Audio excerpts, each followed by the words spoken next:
is the outreach specialist for the Global Precipitation Measurement mission, and she's also supports the GLOBE program. So welcome, Dorian. Well, thank you very much. And I want to back up a little bit and say that I had the pleasure and the honor and the huge responsibility of being a classroom teacher for over 30 years. I started off in early childhood special education. That was just my love. I got my master's in that, had two of my three kids. And then as I kind of taught there for a while, I started to fall in love with metacognition and metacognitive strategies. So I very reluctantly left my little people and I kind of slowly moved up in the elementary school where I was to teaching sixth grade. So at that time we had sixth grade. So it was kind of neat. I taught preschool all the way up to sixth grade. And then one of my sons, who's now an adult, he's a daddy of two and he's a scientist with NOAA. When he was 10, he said to me, "Mom, we've got to get a telescope." Well, when your 10-year-old says you get a telescope, you get a telescope. I took on extra tutoring jobs in the summer. We bought a little telescope, and the problem was I fell head over heels in love. I couldn't believe all the things we could see out there in the night sky. And, you know, the more I learned, the less I knew.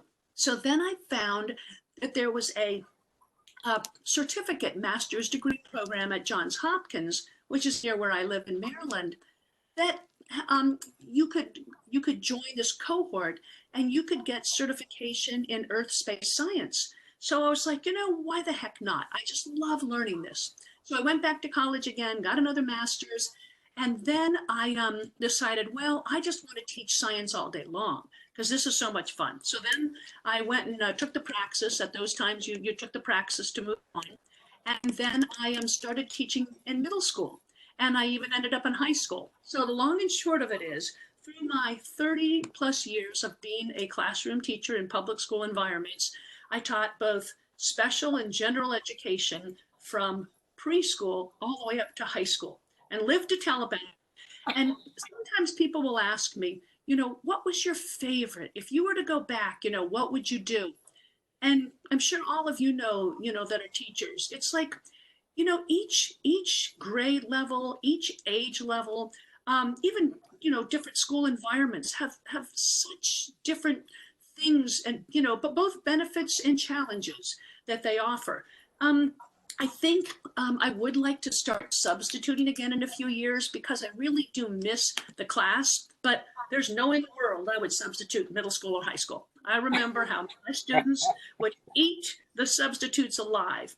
There are some really nice close by elementary schools and preschools. So as a sub, I would go back and do that. But boy, I loved being a classroom teacher.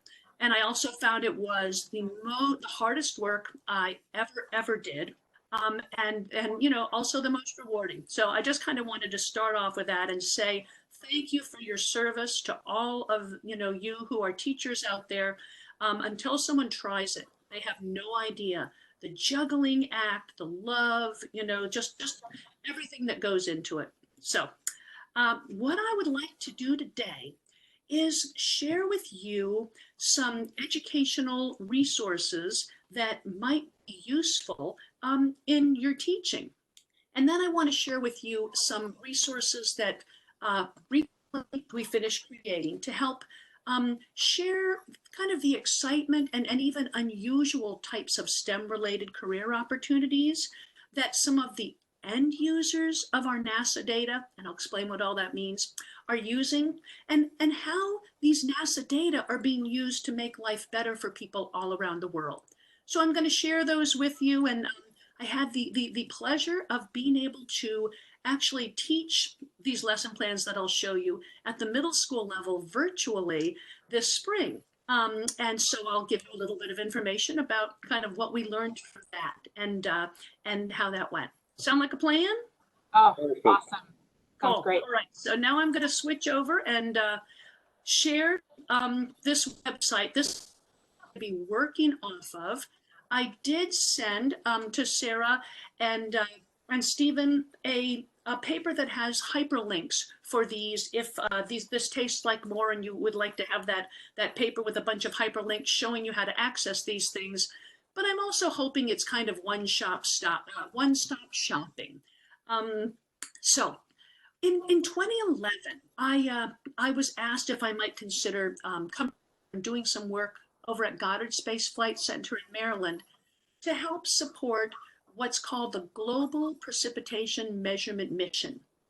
Way back in those days, there used to be a small part of the funding for the mission that went to education and outreach.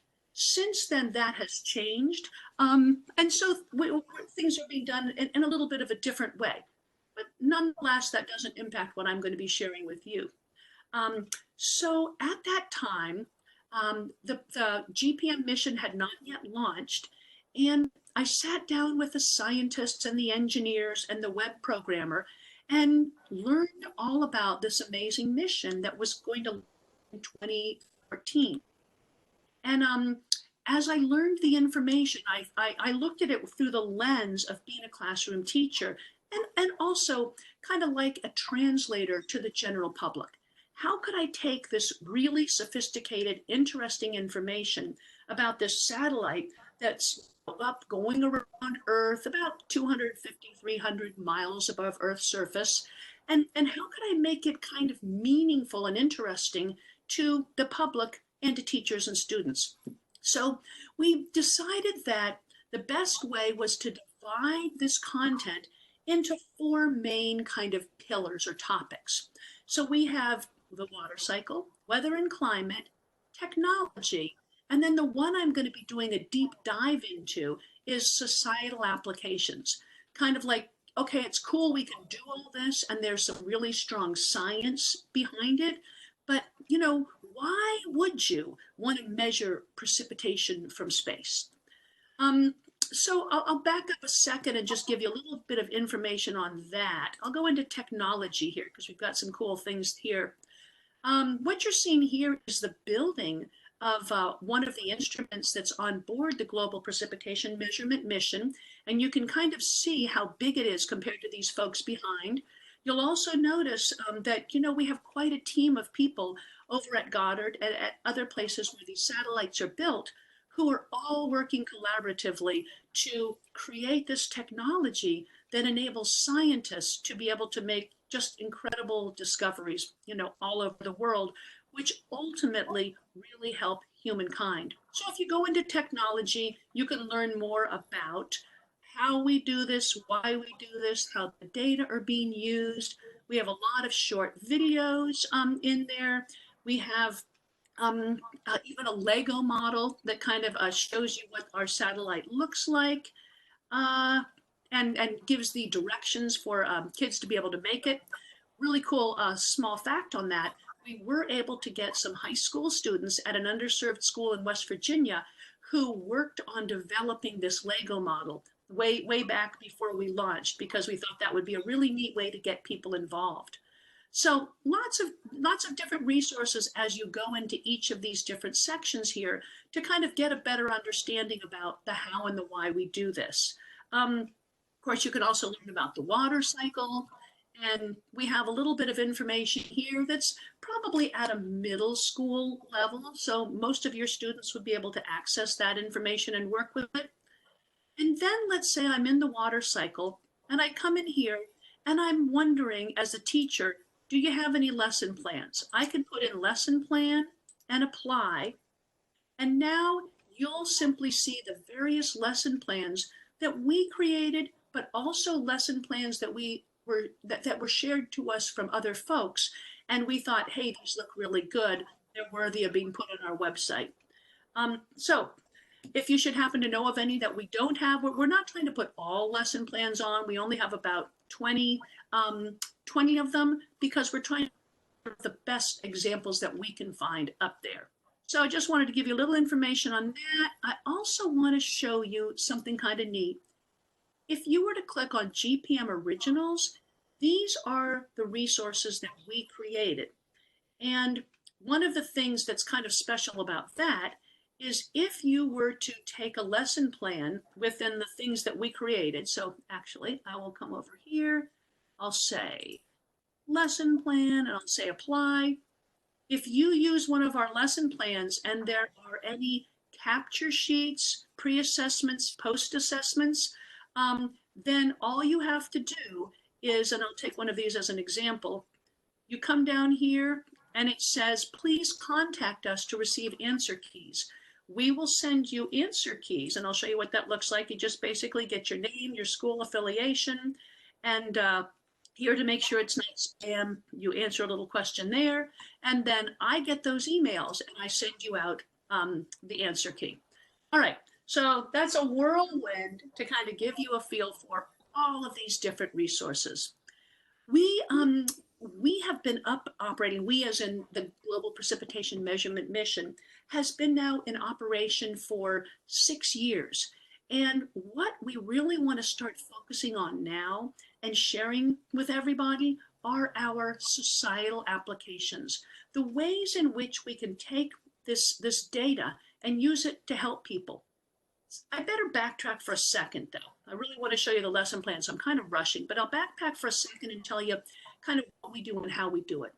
We're basically about the size of a fire engine, the Global Precipitation Measurement Mission.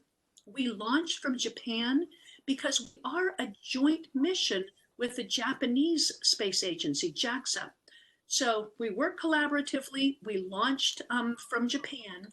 And what we do is we use data from the GPM Core Observatory, as well as some data from some other satellites, some of which are from other countries. There's about 9 satellites right now that are part of that international collaboration. And so they share their data through our GPM core processor. And by getting that data plus our data, we orbit Earth in kind of it's called a non-sun synchronous orbit. So it's a low Earth orbit, like I say, about 250, 300 miles above Earth's surface. And as we go around Earth, we cover different places. But because we're getting that data from those other satellites, every 30 minutes, we provide free an updated picture, updated information, measurements of how much precipitation is falling from the clouds to Earth. So if you Every think 30 minutes? Every 30 minutes? 30 minutes. Wow. Isn't that incredible? And it's, you know, really what was kind of neat too, because I love the story of STEM. With the technology-wise, in 1997, the TRIM mission, Tropical Rainfall Measurement Mission, also a joint project between NASA and Japan and JAXA. It launched in 1997, but it only went around Earth around the equator. So it was able to measure pretty much, you know, all the time with maybe, gosh, I should know this. I'm thinking it was about a 3 to 4 hour, you know, between measurements. Mm-hmm. It was able to measure precipitation, but only at the, you know, kind of the equator. So scientists and technicians, engineers looked at this and thought, you know, if we had a few more satellites and if they had just the microwave instrument on board, they wouldn't even need to be measuring precipitation. They could just share their microwave data with us, and then we could use that to fill in the gaps for where we're not actually covering. So you can learn about this in a super deep dive, as much as you want to know, by going to the technology section, and also by going to, and I've included this in those links, and you'll also see it up here if you went to the one on the far right. It says mission. If you go there, it will show you the last 7 days of precipitation falling all over the Earth, show you how to access the data, and on and on and on. We have, you know, and like I say, it's all free. Some of it can be a little complicated, although let me show you one thing, because this is pretty cool. I'm going to go to GPM Originals, and I did include that on that sheet. This we call an interactive. So it means it's something you can just do online. This is something I definitely suggest that you have your students do and you try. It's called From Satellites to Your Backyard. And basically, you just follow the steps for this activity. And there's also a video that I have here that you watch that explains how this works. But you follow those steps and you can get this line graph. You can do it for seasons or for months. and you can see exactly how much precipitation was measured by the GPM satellite in your backyard anytime for the past 20 years. And it'll take you about 10 minutes. All the breadcrumbs are right here in this activity. I'll see if it'll come up fairly easily. So you just kind of go through here, has a couple of little information you can follow to learn more about what you're doing. Then you come down and I walk you through exactly how to do it. I tell you what to look for. I call those breadcrumbs. And in no time at all, you will have, and it's all free, this bar graph. And then you can read over here the amount that fell. I always do mine in either inches or millimeters per month. And then you can see it, like I say, for your location. So it really is kind of a cool thing to do if you want to find out how much precipitation fell where I live, because I'm just curious in knowing that. Or you're trying to look at, is the amount of precipitation changing in various locations around the world? Could that be due to climate change? That's one of the things that research scientists all over the world and at NASA as well are using our data to better understand. So lots of neat ways in which you could use that. But let me jump over here now to societal applications. You're probably thinking, man, that data would be super useful for knowing if there's going to be flooding or if we might have a snow day, because we also can measure frozen precipitation. What we kind of want to start pointing out is that the data is also used in this incredible variety of ways. So as I come over here, these are the lesson plans that we recently created that are showing these STEM careers. We are no longer trying to create formal education lessons now that that has been kind of sent out and it's being done in a different way since 2016, but we wanted to have a couple of ways of showing how you could pull this information together. So I'm going to use the middle school one to give you an example. I would come up here to the middle school lesson plan, and this is a 4-minute video. I won't play it right now, but the video is pretty neat at giving you the larger picture of how and why NASA data is being used by farmers in Pakistan, India, Bangladesh to work on reducing the amount of fresh water to water their wheat crops. So as a teacher, from a teacher perspective, I thought, I don't want to just tell kids the story. So my suggestion is you don't show them this video till the end, because the way that this lesson plan is developed, and I'll go in here to the teacher's guide to show you, it's developed as kind of a project-based learning situation. And I also did take into account universal design for learning, because in my general ed classrooms, that was always a super important thing to front load as I was working on the curriculum and the lessons that I was doing. So if you go into the lesson plan, it gives you some background, gives you the time required. I linked it to the Next Generation Science Standards, gave some examples of those, a little more background for you. All of the different resources, including the PowerPoint presentation that you'd use, are right here. And so when I did this in the virtual distance learning way, what I did was I would have a few of the slides of the PowerPoint, depending on what part of it I was discussing. Those were what I would be showing to the students. I had about 200 7th grade students that were on, and some of them would ask questions, but for the most part, they were kind of quiet. I would do it once a week with them. And then their teachers kind of broke up the work that they were doing and put it up on their Google Classroom for them to respond to. So it was really very fun to see how they worked with this information and how they responded. With this, you're going to see you've got pretty much everything that you need, including a note-taking organizer. And so in order to make it problem-based, we broke the students up into 4 different groups. And each of those groups it's like a jigsaw method we used to call back in the old days. I don't know if they still do, but each group focused on a different specialty. So one group focuses on growing wheat. What's that all about? Why should we care? I'll show you what one of these resources look like.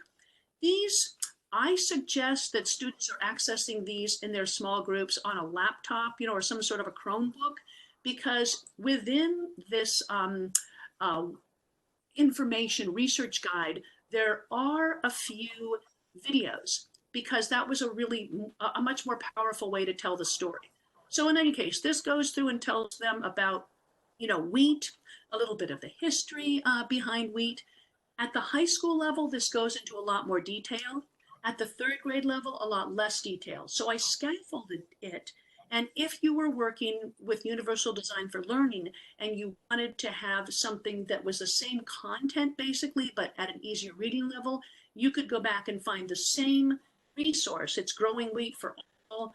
It's a third grade, a fifth grade, a middle school, and a high school. And then of course it's scaffolded. So you've got some different information. You're reading to be informed, a few videos here and there. And basically in this case, they're learning about, growing wheat and what it takes. And then any resources I use, I included there as links if they wanted to learn more. So that we broke that up into growing wheat. And then I chose 2 locations in the world, one that would be kind of familiar to those kids in America. So that's Kansas, where we grow a lot of wheat. And then comparing and contrasting that to where this civil and environmental engineer was working, and that is in Pakistan. And so I took both of those locations and then also had the students learn about freshwater availability. Why is it important to not just flood the fields with the water from the local river in Pakistan? Why is that a problem?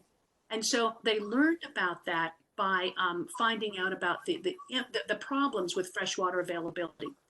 So like I say, you got your PowerPoint, then you have a rubric for a possible way of evaluating students, which again takes Universal Design for Learning into account and is very open-ended as to what you and the students may decide that the students will be reporting back. You go through and you've got all the different information that you might talk about and which slide those relate to. And I guess the other thing that I wanted to show you, for each of these, we also have an interview with the end user, the person who's taking this GPM data and using it to teach people within Pakistan how to use this data and then empowering them.